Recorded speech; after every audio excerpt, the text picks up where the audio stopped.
Greetings, aspirants. Hope you all are doing well. Welcome to the daily news analysis by CivicCentre IAS, where we try to discuss the important articles from the Hindu, the Indian Express, and PIB from the UPSC CSC prelims perspective. Displayed are the list of topics which we are going to talk about today.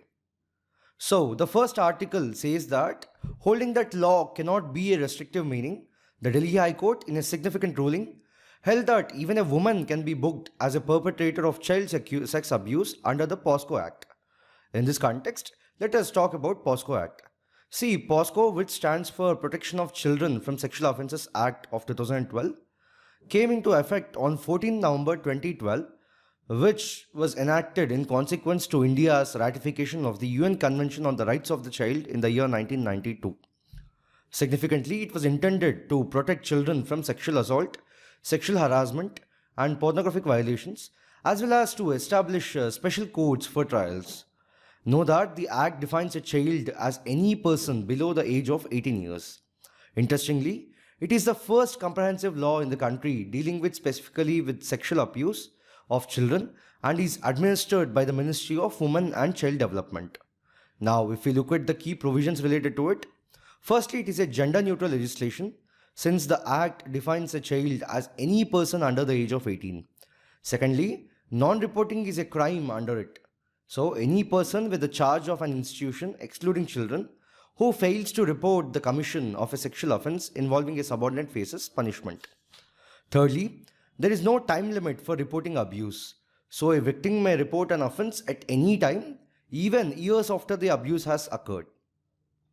Lastly, for keeping the victim's identity confidential, the Act forbids the disclosure of the victim's identity in any form of media unless authorized by special codes established by the Act. The next article says that the New York-based Hindenburg Research has released a new set of documents to substantiate its accusation that is ongoing investigation into the insider trading and other stock market violations by the Adani Group by India's financial regulator, which is the Securities and Exchange Board of India, SEBI, is compromised. In this context, let us talk about SEBI. See, SEBI became an autonomous body on April 12, 1992 and was soon constituted as the regulator of the capital markets under the Government of India. Note that the headquarters of Securities and Exchange Board of India is located in Mumbai of Maharashtra. Now, what are the primary objectives of SEBI? See, the first objective is to act as the watchdog of the Indian capital market. Secondly, to protect the interests of the investors in securities. And lastly, to promote and regulate the securities market.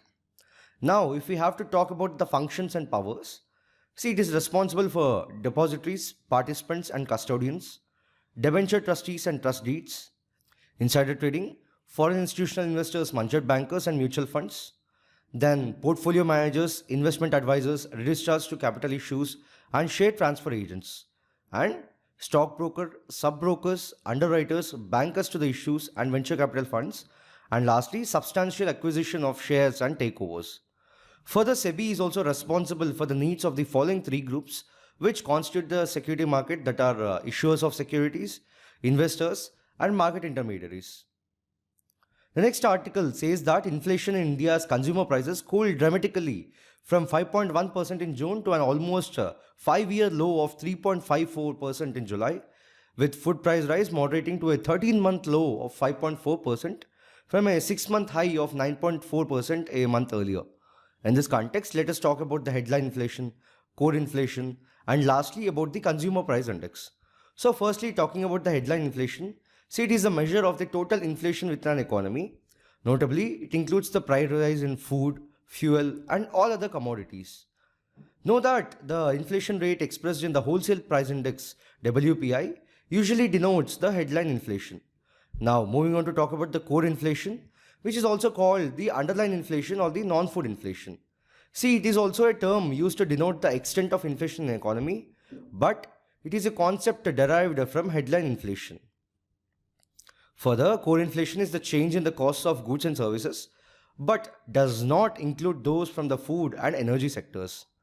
Significantly, this measure of inflation excludes these items because their prices are much more volatile. It is most often calculated using the consumer price index, which is a measure of the prices for goods and services. In simple words, core inflation is equals to headline inflation minus the food and fuel inflation. Now, what is consumer price index about? See, it measures the price changes from perspective of a retail buyer. Know that it is released by the National Statistical Office. Significantly, the Monetary Policy Committee uses the CPI data to control inflation. In April 2014, the Reserve Bank of India had adopted the CPI as its key measure of inflation. The next article says that in the 2024 NIRF rankings released by the Education Minister Dharmendra Pradhan, IIT Madras retained the first position in engineering for the 9th year since 2016, shows that the overall ranking based on the parameters identified and defined in the National Institutional Ranking Framework. Further, the National Institute of Science of Bengaluru is the top institution under both universities and research categories, retaining both positions since 2016 and 2021 respectively.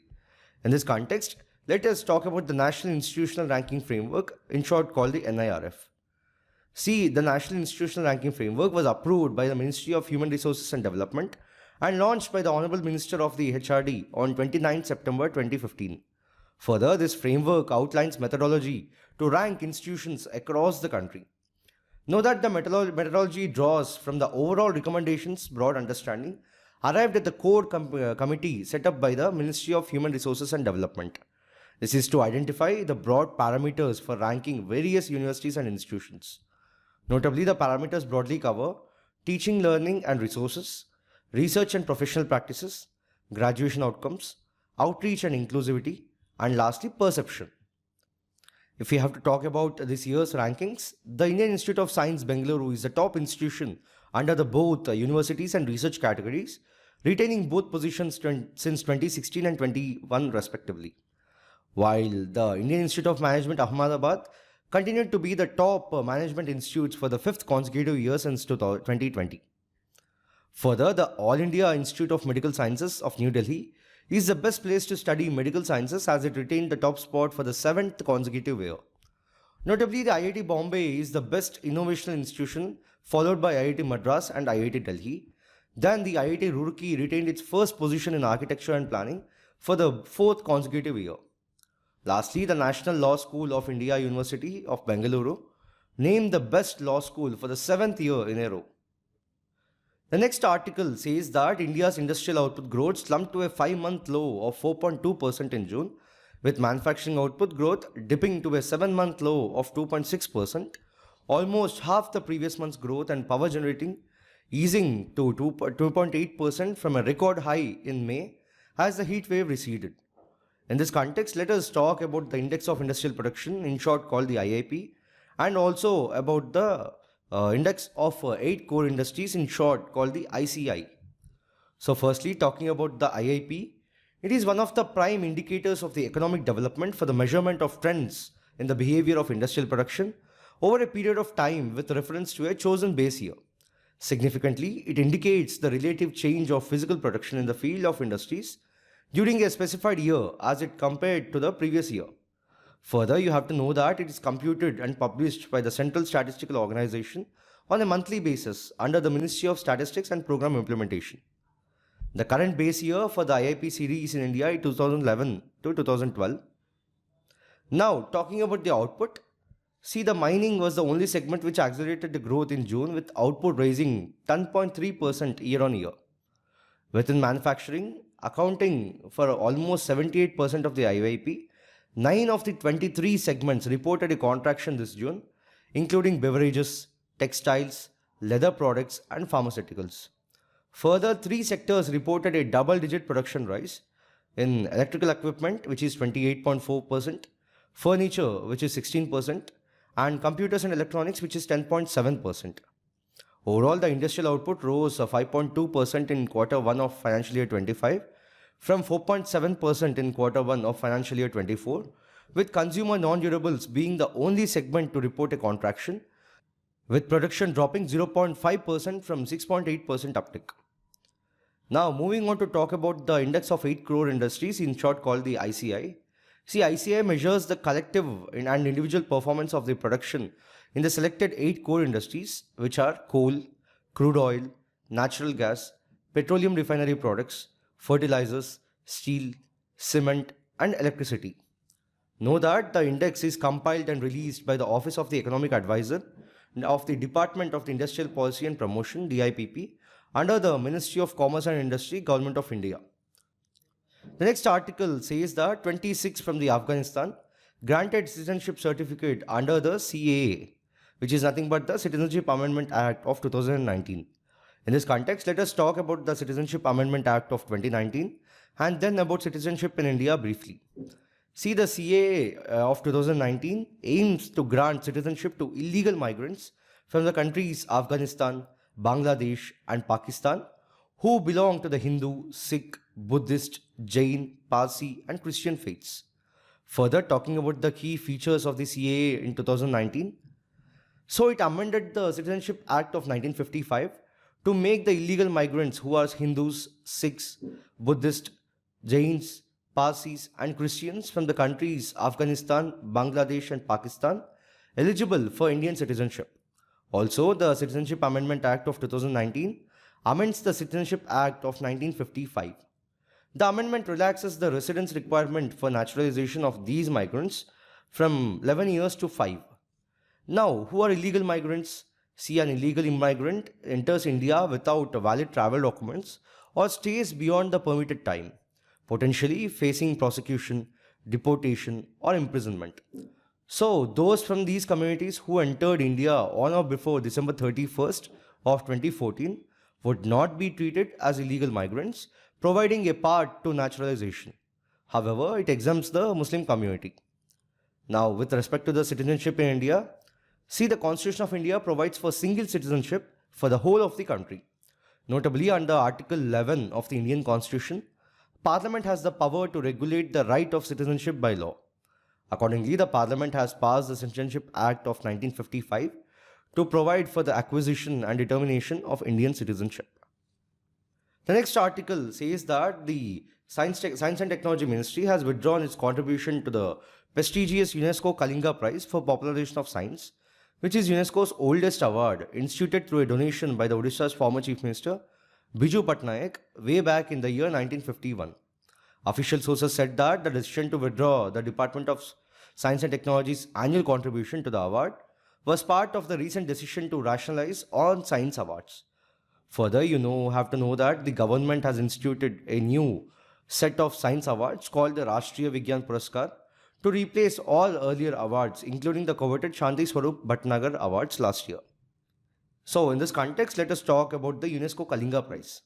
So, the UNESCO Kalinga Prize for the Popularization of Science is an international award to reward the exceptional contributions made by individuals in communicating science to society and promoting the popularization of science. Know that it is awarded to the persons who have a distinguished career as a writer, editor, lecturer, radio, television or web program director or film producer in helping interpret science, research and technology to the public.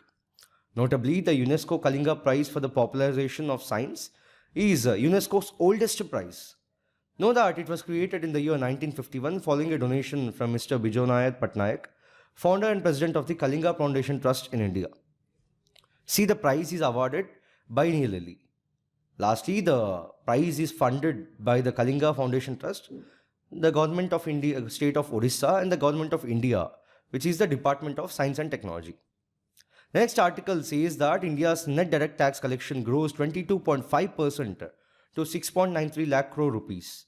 In this context, let us talk about direct tax. So, what is a direct tax? See, a direct tax is a tax that an individual or organization pays directly to the entity that imposed it. It is a progressive tax because those who earn less are taxed less and vice versa. Now, talking about the types of direct taxes, there are different types.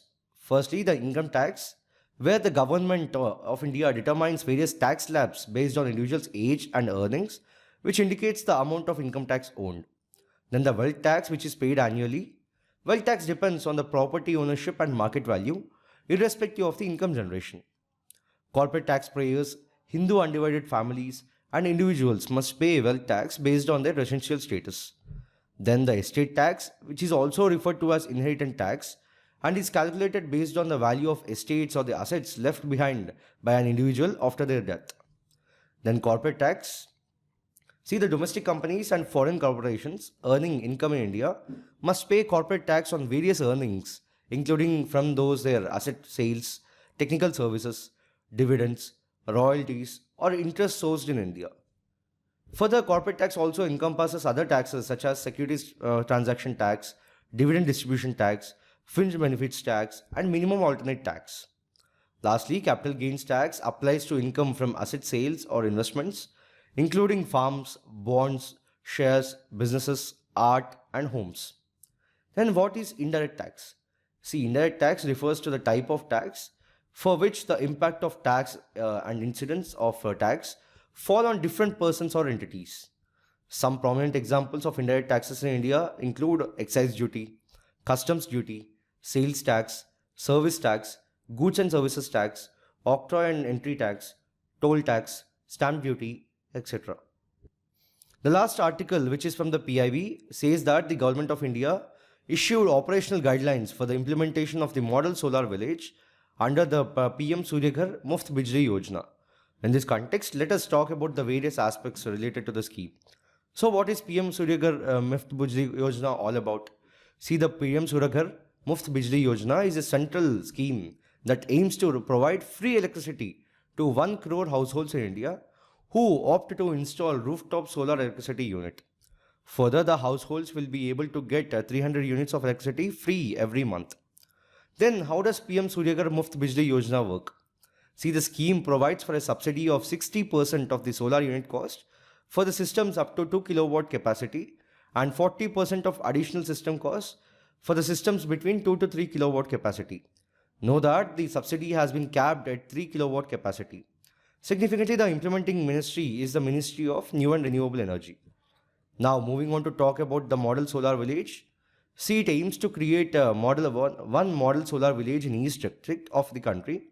So it will empower the village communities to become more self-reliant in meeting their energy needs. Now, what do you think is the eligibility? See, any village with a population size of more than 5,000 as per the census is eligible. Further, under the central financial assistance, each model village will get a grant of 1 crore rupees. Significantly, State Renewable Energy Development Agency of the concerned state or any other entity nominated agency by the state or UT government will be the implementing agencies of this. So we have discussed 9 articles today. 6 are from the Hindu, 2 from Indian Express, and 1 from PIB. We'll be back again tomorrow with another video. Thank you.